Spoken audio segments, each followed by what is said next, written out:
rhythm concepts. Most of the time, people think of rhythms as half notes and quarter notes and eighth notes and so on. But what I want to suggest is that we just simply think of it as a ratio between how many things we play against how many beats are happening. So most of the time, it's easiest if we play 2 per beat, or 3 per beat, or 4 per beat. So a lot of the time, people would think of 2 per beat as eighth notes, and 3 per beat as triplet eighth notes, 4 per beat as sixteenths. But this is assuming that your beat is a quarter note. That's not always true.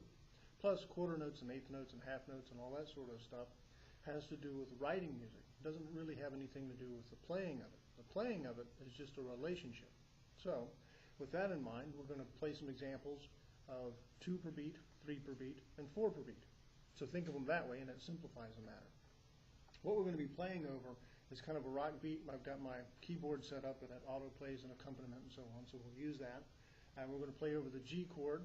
We're going to be using the pentatonic, the major pentatonic in the key of G. I'm going to play it from position 3, which will be here, and position 5, which is here. I'll probably do a video about that sort of thing. If I feel like it, I may not. I may save that for people that come and see me. So here we are. I'm going to just play the phrases that we have, such as 2 per beat, 3 per beat, and 4 per beat, just running up one and down the other, just to give you the idea of what it should feel like. Of course, we would want to be more creative with our lines, but again, this is just an exercise to give you the point. Okay? So off we are in G. So we're going to have 2 per beat.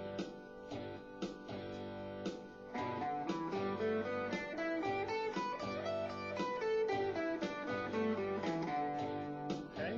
Then we have 3 per beat.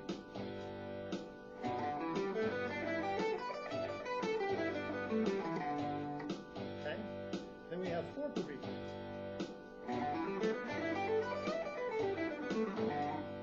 Okay? Now we end up being kind of short a few notes. In other words, for the 4 per beat, I would end up with 1, 2, 3, 4, 1, 2, 3, 4, 1, 2, 3, 4, 1, 2, 3, 4, 1, 2, 3, 4, 1, 2, 3, 4. So that works out really well. It works out fairly well for the 2s for the same reason. It's just half as many, or twice as many groups, because they have half as many notes for each group. But the 3s, and when you get into other phrases like 5s or 7s, if you feel like it, if you want to do the crazy thing, you can.